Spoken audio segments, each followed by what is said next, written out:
Oke, kembali lagi di channel saya. Makasih buat kalian yang sudah mengklik video ini ya. Kali ini tentang M. Kodari dan Adi Prayitno ya. Kali ini mereka adu argumen terkait putusan MK. Kita lihat ya video lengkapnya bagaimana. Sebelum kita ke videonya, bantu subscribe channel sebelum subscribe. Tidak tunggu lama, kita ke videonya langsung. Let's go. Kodari, ini apa kemudian akan terjadi dalam peta politik ke depan?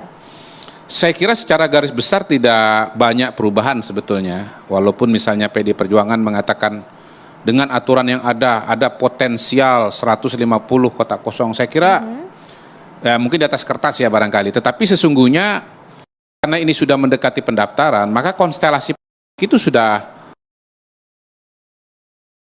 walaupun kemarin misalnya belum ada wacana revisi undang pilkada oleh DPR, artinya posisi masih keputusan Mahkamah Konstitusi, itu PKS pun sudah keluar pernyataan bahwa ya sudah terlambat untuk melakukan perubahan. Artinya PKS pun tidak mungkin mengajukan calon yang lain, walaupun akibat dari keputusan MK tersebut, PKS misalnya bisa mengajukan calon sendiri gitu.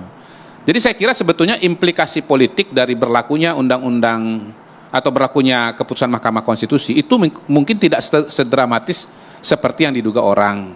Ya, walaupun kemudian memang yang bisa berubah itu konstelasi di daerah yang paling banyak mendapatkan liputan dan sorotan, yaitu Jakarta. Di mana per hari ini, ya kalau betul tidak ada revisi undang-undang pilkada, maka PDI Perjuangan yang tadinya sendirian tidak bisa mengajukan calon, bisa mengajukan calon. Jadi pertanyaannya sekarang udah geser nih. Apakah PDI Perjuangan akan mengajukan Anies, yang menurut saya akan menjadi kejutan yang lebih besar daripada keputusan MK dan rencana revisi undang-undang pilkada ya, atau dia akan tetap mengajukan kadernya sendiri seperti Ahok misalnya. Nah, saya mau mengatakan begini, sebetulnya karena sudah tidak perlu berkoalisi lagi, apa alasan PDI mau mengajukan Anies? Karena dia bukan kader.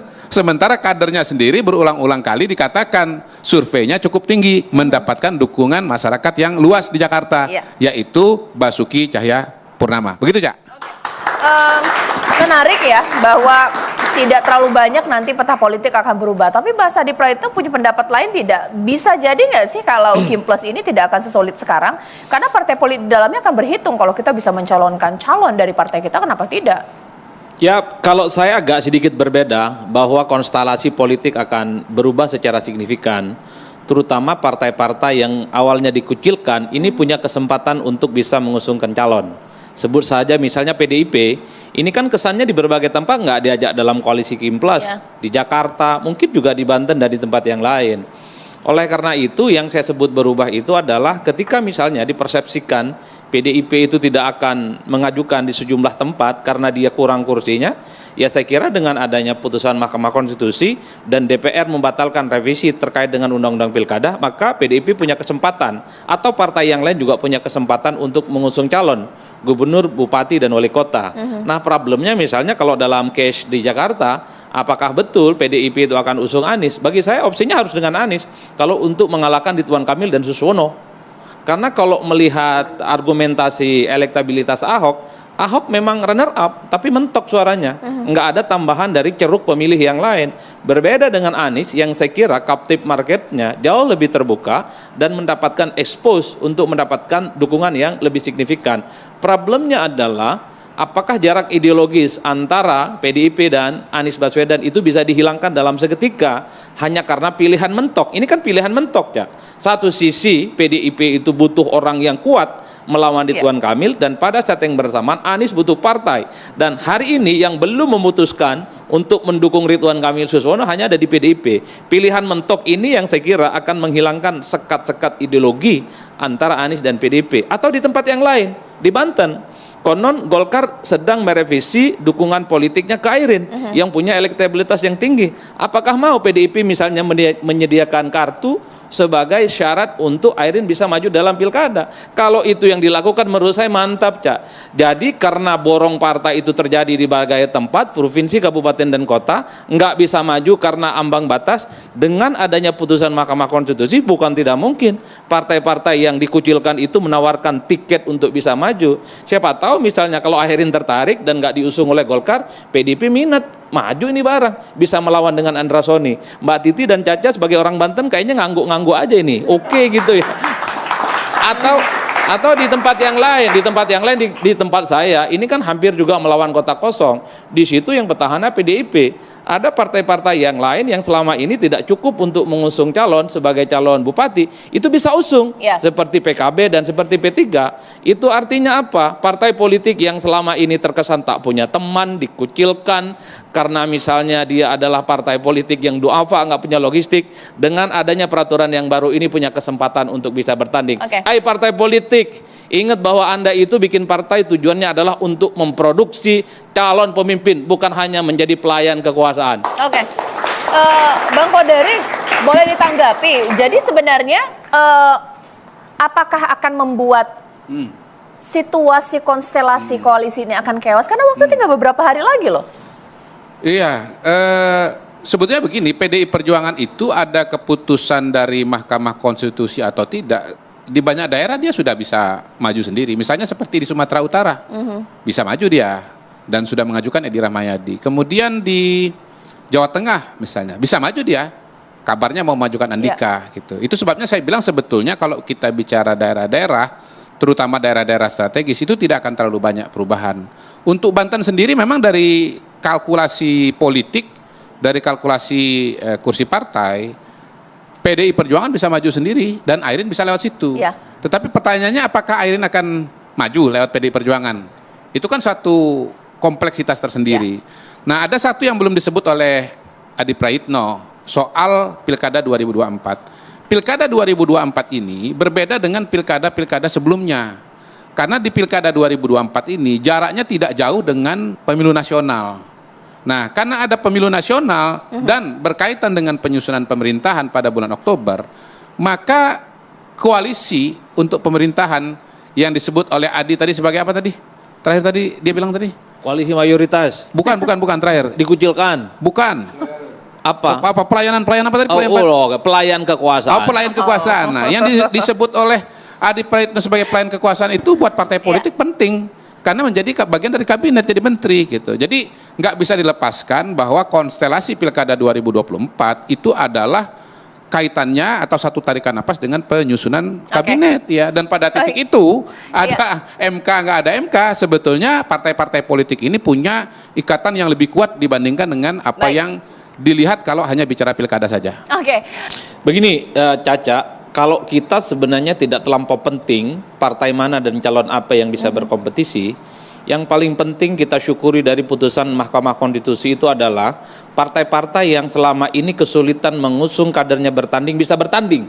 Oke. Itu aja Sesimpel judulnya. itu ya? Ini adalah satu kemewahan di mana tak ada upaya untuk memborong partai sehingga pilkada itu ada kecenderungan melawan kotak kosong atau calon yang kemudian tunggal tapi tak ada lawan. Itu yang sebenarnya kita tidak ingin.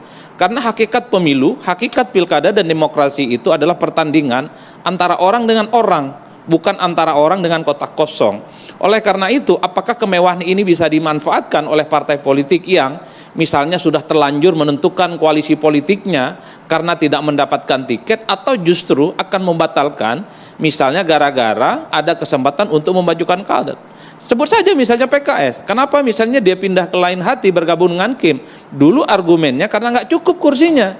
Apa bisa dengan adanya putusan Mahkamah Konstitusi ini PKS bisa tarik dukungannya, memajukan Sohibul Iman, kader yang lain untuk maju di Jakarta?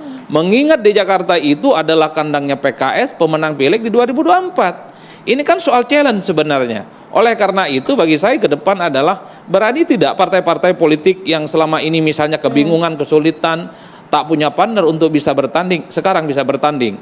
Kan esensi dari putusan dari Mahkamah Konstitusi ini adalah mengkonfirmasi dari keluhan begitu banyak partai politik. Mereka ngeluh dari dulu soal threshold ini menjadi belenggu bagi mereka, nggak bisa memajukan kader potensial, nggak bisa bertanding gara-gara mereka nggak cukup syarat. Nah sekarang gembok itu sudah dibuka kok oleh Mahkamah Konstitusi. Bisa tidak partai politik itu tidak hanya berkongsi pada satu kekuatan politik, tapi muliakan kader-kader terbaiknya, usung dia untuk bertanding, kalah menang itu urusan belakang. Bagi saya itu prinsipnya. Berarti analisisnya bahwa Kim Plus itu tidak akan sesolid seperti sekarang dengan ada putusan MK 60 begitu? Tapi kalau yang sudah memutuskan pilihan politik seperti di Iya. Jakarta, seperti di Jawa Timur, rasa-rasanya dukungan politik itu susah untuk ditarik. Tapi di tempat yang lain, yang masih ancang-ancang, masih membangun konsolidasi, membangun komunikasi, saya kira masih ada kesempatan untuk melakukan opsi-opsi lain selain berkongsi dengan di tempat yang lain. Kalau di Jakarta saya kira sudah definitif, semua partai deklarasi menyatakan dukungan. Tapi di ratusan kabupaten kota dan provinsi, partai yang masih belum menentukan pilihan gamang, sekarang ada keindahan bahwa mereka juga bisa head to head dengan siapapun, mau dari Kim, mau dari non Kim, siapa saja masih bisa dilawan. Problemnya adalah bisa tidak kita tagih janji politik dari partai itu, bahwa mereka itu adalah sebagai tempat untuk melahirkan calon-calon pemimpin di masa yang akan datang. Pilkada itu adalah tempat untuk menokohkan kader-kader partai. Kasihan kader partai yang sejak dia lahir, dia berkampanye, membangun visi misi, kaderisasi, tapi ujung-ujungnya tidak diusung oleh partainya. Naif sekali kalian itu kan. Kalau begini ceritanya, untuk apa berpartai politik? Mending ikut Majelis Ta'lim aja. Sebentar, saya buat hitung-hitungan ya. Tadi kan di Prayitno ini, wah ini akan ada perubahan. Partai-partai majukanlah kandidat Anda gitu. Walaupun setelah dengar Bang Margarito mikir juga, emang segampang itu. Penting maju-maju aja, menang kalau belakang. Pusing, bapak belur. Karena medannya begitu berat ya, atau penduduknya begitu banyak. Jadi pada hari ini PDI Perjuangan saja, ini kalau saya nggak salah catat ya, makanya saya bongkar-bongkar nih dan saya pakai kalkulator ini. Tahap pertama dia sudah menetapkan 306 calon kepala daerah kepala daerah untuk 306 wilayah daerah. Hari ini mengeluarkan rekomendasi untuk 169 daerah. Saya tambahkan 475. Kalau total wilayah sekitar 550 itu sudah 86% gitu loh. Jadi sebetulnya ini yang saya bilang tadi, bahwa proses-proses politik yang terjadi itu sudah mengerucut. Dan karena itulah kemudian kalaupun ada implikasi dari keputusan MK itu enggak sebanyak yang diduga oleh orang gitu. Itu satu. Yang kedua pertanyaan Caca. Kira-kira partai mana punya potensi untuk keluar dari Kim Plus? Ya mungkin secara analisis saja ya. Yang paling goyah imannya dengan MK 60 ini. Per hari ini ya, Gelora yang sudah bikin goro-goro aja. Tetap masih mau bertahan dia. Goro-goro, Bang. Tapi kasih berkah. Iya. Goro-goro buat yang sebelah sono. Gelora yang memberikan gelora baru. Itu pun masih tetap ingin di dalam. Jadi saya belum melihat ada tondo-tondo bahwa partai politik yang sudah berkoalisi dengan koalisi Indonesia Maju ini, berkoalisi dengan rencana pemerintahan itu akan keluar. Saya nggak ngelihat. Per hari ini yang berada di luar pemerintahan itu cuma satu, PDI Perjuangan.